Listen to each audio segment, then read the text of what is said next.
आज हम आषाढ़ के एक दिन का जो हमारा एक श्रृंखला चल रही है पढ़ने की, उसका छठवां दिन है, जिसमें हम अंक 2 जो कल हम जहाँ से हमने छोड़ा था, वहाँ से हम बात करेंगे।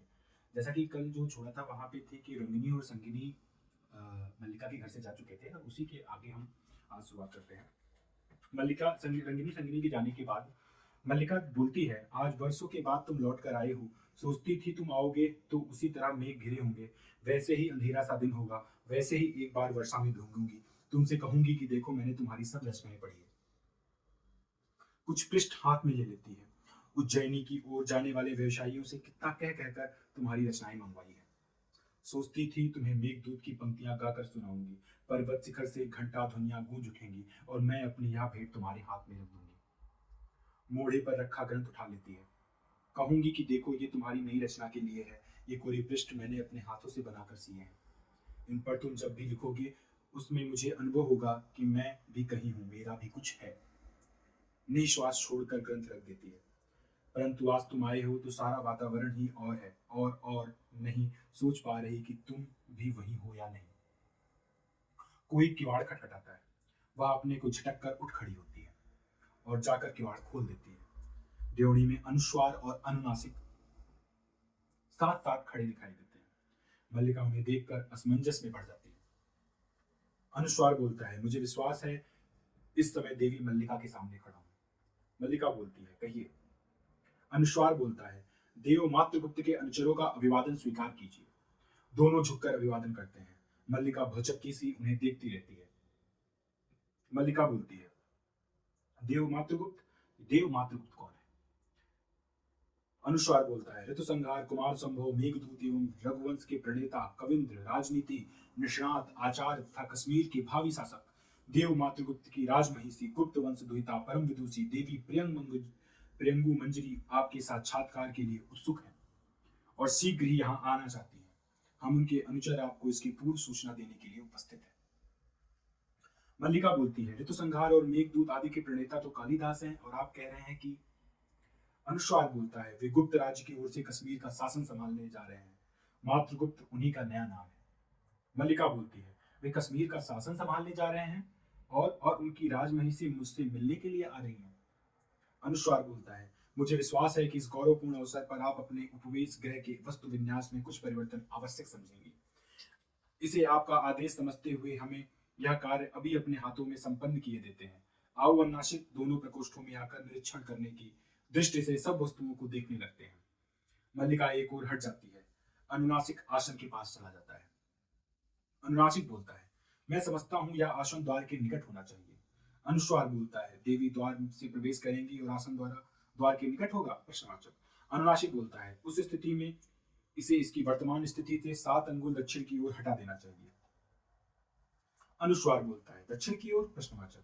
नकारात्मक भाव से सिर हिलाता है। मैं समझता हूं इसकी स्थिति 5 अंगुल उत्तर की ओर होनी चाहिए। गवाच से सूर्य की किरणें सीधे इस पर पड़ती हैं। अनुनासिक बोलता है, मैं तुमसे सहमत नहीं हूं। अनुस्वार, मैं तुमसे सहमत नहीं हूं। अनुनासिक, तो? प्रश्नवाचक। अनुस्वार बोलता है, तो विवादास्पद विषय होने से आसन को यही रहने दिया जाए। अनुनासिक बोलता है, अच्छी बात है, इसे यही रहने दिया जाए। और ये कुंभ? प्रश्नवाचक। कुंभों के पास चला जाता है।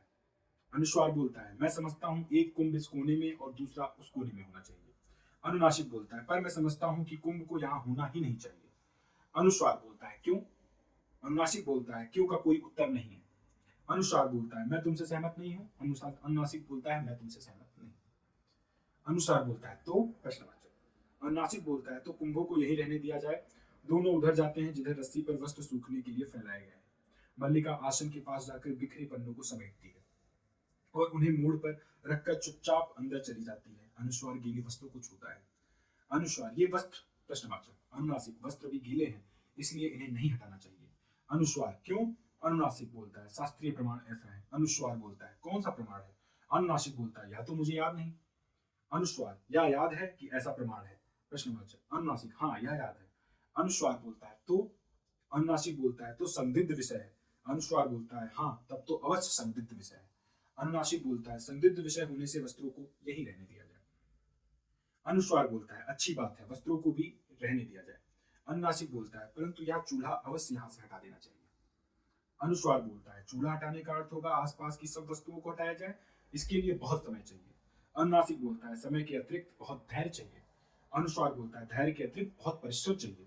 अनुनासिक बोलता है मैं समझता हूँ कि भाजनों को हाथ लगाना हमारी स्थिति के अनुकूल नहीं है।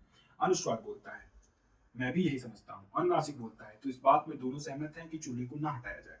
अनुस्वार बोलता है मैं समझता हूँ, हम दोनों सहमत हैं। अनुनासिक बोलता है चारों ओर देखता है। अनुनासिक बोलता है तो और कुछ शेष नहीं, प्रश्नवाचक। अनुस्वार भी चारों ओर देखता है। अनुस्वार बोलता है मेरे विचार में कुछ भी शेष नहीं है। अनुनासिक बोलता है नहीं, अभी शेष है। अनुस्वार बोलता है क्या, प्रश्नवाचक। अनुनासिक बोलता है यह चौकी यह रास्ते में पड़ी है, इसे इसे इसे यहाँ से हटा देना चाहिए। अनुस्वार बोलता है मैं इससे सहमत हूँ। अनुनासिक बोलता है तो, प्रश्नवाचक। अनुस्वार बोलता है तो, प्रश्नवाचक। अनुनासिक बोलता है तो उसे हटा देना चाहिए। अनुस्वार बोलता है हाँ अवश्य हटा देना चाहिए। अनुनासिक बोलता है तो, प्रश्नवाचक। अनुस्वार बोलता है तो, प्रश्नवाचक।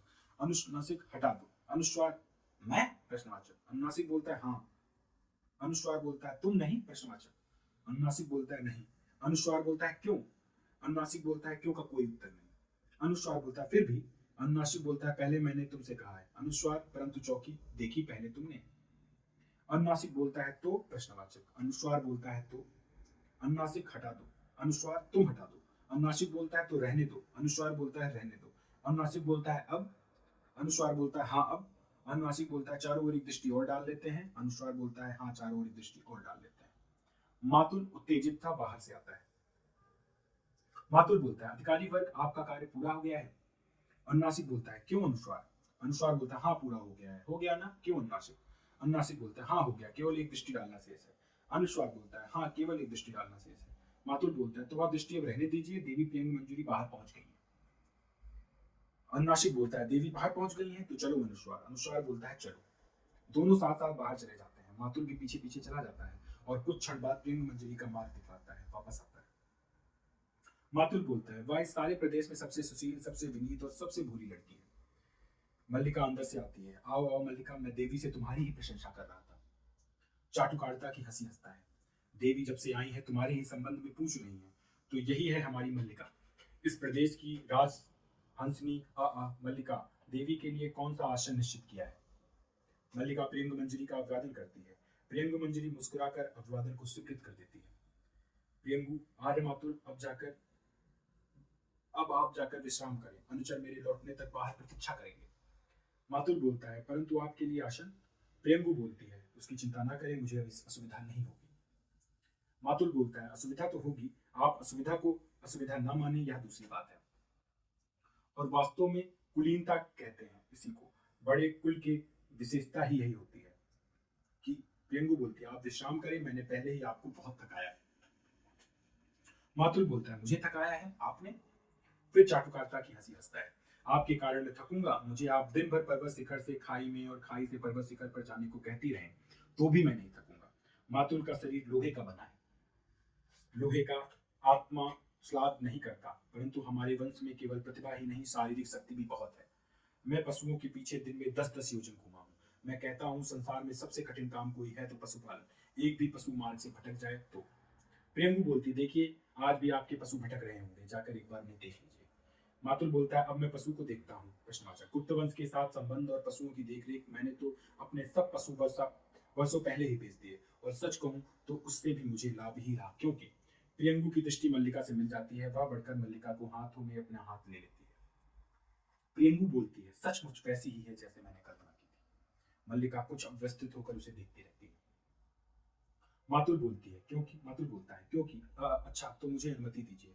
घर में कई कुछ बिखरा पड़ा है, कई तरह की व्यवस्था करनी है, तो अनुचर आपकी प्रतीक्षा करेंगे। फिर भी मेरे लिए कोई आदेश हो तो कहला दीजिएगा। मल्लिका बोलती है मल्लिका देवी के बैठने की कुछ तो व्यवस्था कर दो। नहीं ये तो ऐसी खड़ी रहेंगी। अच्छा मैं चल रहा हूँ, कोई आदेश हो तो कहला दीजिएगा। प्रियंगु बोलती है आप चले, यहाँ के लिए चिंता करने की आवश्यकता नहीं है। मातुल बोलता है अच्छा अच्छा चल देता है। मुझे चिंता करने की आवश्यकता क्या है। चिंता करने के लिए यहाँ मल्लिका है, अंबिका है, और फिर भी कोई काम हो तो कहला दीजिएगा। चला जाता है। प्रियंगु मंजरी क्षण भर मल्लिका को देखती रहती है, फिर उसकी ठोड़ी को हाथ से छू लेती है। प्रियंगु बोलती है सचमुच बहुत सुंदर हो। जानती हो अपरिचित होते हुए भी तुम मुझे अपरिचित नहीं लग रही। मल्लिका बोलती है आप बैठ जाइए ना। प्रियंगु बोलती है नहीं, बैठना नहीं चाहती, तुम्हें और तुम्हारे घर को देखना चाहती हूँ। उन्होंने बहुत बार इस घर की तुम्हारी चर्चा की है। जिन दिनों में दूत लिख रहे थे उन दिनों प्राय यहाँ का स्मरण किया करते थे। दृष्टि चारों ओर घूमकर फिर मल्लिका के चेहरे पर स्थिर हो जाती है। आज इस भूमि का आकर्षण ही हमें यहाँ ले आया, अन्यथा दूसरे मार्ग से जाने से हमें अधिक सुविधा थी। मल्लिका बोलती है, मैं समझ नहीं पा रही किस रूप में आपका आतिथ्य करूं। आप आसन ले लें तो मैं आपके लिए। प्रियंगु बोलती है, आतिथ्य की बात मत सोचो, मैं तुम्हारे यहाँ अतिथि के रूप में नहीं आई हूँ। संभव था ये ना भी आते, परंतु मैं ही विशेष आग्रह के साथ इन्हें लाई हूँ। मैं स्वयं एक बार इस प्रदेश को देखना चाहती थी। इसके अतिरिक्त गले से हल्का विरक्ततापूर्ण स्वर निकल पड़ता है। इसके अतिरिक्त एक और कारण था, चाहती थी कि इस प्रदेश का कुछ वातावरण साथ ले जाऊं। मल्लिका, इस प्रदेश का वातावरण? प्रियंगु मंजरी मुस्कुराकर उसे देखती है, फिर टहलती हुई झरोखे के पास चली जाती है। प्रियंगु बोलती है, यहाँ से बहुत दूर तक की पर्वत श्रृंखलाएं दिखाई देती हैं। कितना निर्व्याज सुंदरता है। मुझे यहाँ आकर तुमसे स्पर्धा हो रही है। मल्लिका तो एक पग उसकी ओर बढ़ जाती है। मल्लिका बोलती है, हमारा सौभाग्य होगा कि आप कुछ दिन इस प्रदेश में रह जाएं। यहाँ आपको असुविधा तो होगी, परंतु। प्रियंगु मंजरी फिर विरक्त भाव से उसे देखती है। प्रियंगु बोलती है, इस सौंदर्य के सामने जीवन की सब सुविधाएं ही है। इसे आंखों से प्राप्त करने के लिए जीवन भर का समय भी पर्याप्त नहीं है। झरोके के पास हट जाती है, परंतु इतना अवकाश कहाँ है। कश्मीर की राजनीति इतनी अस्थिर है कि हमारा एक दिन भी वहां से दूर रहना कई कई समस्याओं को जन्म दे सकता है। एक प्रदेश का शासन बहुत बड़ा उत्तरदायित्व होता है। हम पर तो और भी बड़ा उत्तरदायित्व है, क्योंकि कश्मीर की स्थिति इस समय बहुत संकटपूर्ण है। यूं तो वहां के सौंदर्य की इतनी चर्चा है, परंतु हमें उसे देखने का अवकाश कहाँ रहेगा। बाहें बिछे टिकाए आसन पर बैठ जाती है। इसलिए तुमसे स्पर्धा हो रही है। सौंदर्य का यह सहज उपयोग हमारे लिए नहीं, केवल एक सपना है। बैठ जाओ। आसन पर अपने सामने बैठने के लिए संकेत करती है। मल्लिका नीचे बैठने लगती है तो वह उसे रोक देती है। यहाँ मेरे पास बैठो। मल्लिका बोलती है, मैं दूसरा आसन ले आती हूँ। कोने से मूढ़ा उठाकर आसन के पास रख लेती है और उस पर रखे भोजपत्र आदि कूटी में रखकर बैठ जाती है। प्रियंगु बोलती है, लगता है यहाँ ग्राम प्रदेश में रहकर भी तुम्हें साहित्य के अनुराग है। मल्लिका की आंखें झुक जाती हैं। किसकी रचनाएं हैं ये? मल्लिका बोलती है, कालिदास की। प्रियंगु की बाहें कुछ संकुचित हो जाती हैं। प्रियंगु बोलती है, अब वे मातृगुप्त के नाम से जाने जाते हैं। यहाँ भी उनकी रचनाएं मिल जाती हैं। मल्लिका बोलती है, ये प्रतियां मैंने उज्जैनी से आने वाले व्यवसायियों से प्राप्त की है। प्रियंगु मंजरी के होठों पर हल्की व्यंग्यात्मक मुस्कुराहट प्रकट होती है। प्रियंगु बोलती, मैं समझ सकती हूँ, उनसे जान चुकी हूँ, तुम बचपन से उनकी संगिनी रही हो। उनकी रचनाओं के प्रति तुम्हारा मोह स्वाभाविक है। जैसा कुछ सोचती सी छत की ओर देखने लगती है। वे भी जब जब यहाँ के जीवन की चर्चा करते हुए आत्मविस्मृत हो जाते हैं, इसलिए राजनीतिक कार्यों से कई बार उनका मन उखड़ने लगता है। फिर उसकी आंखें मल्लिका के मुख पर स्थिर हो जाती हैं। ऐसे अवसरों पर उनके मन की संतुलित रखने के लिए बहुत प्रयत्न करना पड़ता है। राजनीति साहित्य नहीं है, उसमें एक एक क्षण का महत्व है। कभी एक क्षण के लिए भी चूक जाए तो बहुत बड़ा अनिष्ट हो सकता है। राजनीतिक जीवन की धुरी में बने रहने के लिए व्यक्ति को बहुत जागरूक रहना पड़ता है। साहित्य उनके जीवन का पहला चरण था, अब वे दूसरे चरण में पहुंच चुके हैं। मेरा अधिक समय इसी आयास में बीतता है कि उनका बढ़ा हुआ चरण पीछे ना हट जाए। बहुत परिश्रम पड़ता है इसमें। मुस्कुराने का प्रयत्न करती है, तुम ऐसा नहीं समझती? मल्लिका बोलती है, मैं राजनीति के जीवन के संबंध में कुछ भी नहीं जानती। प्रियंगु बोलती है, क्योंकि तुम ग्राम प्रदेश से में ही रही हो। उठ खड़ी होती है। मल्लिका भी उठने लगती है।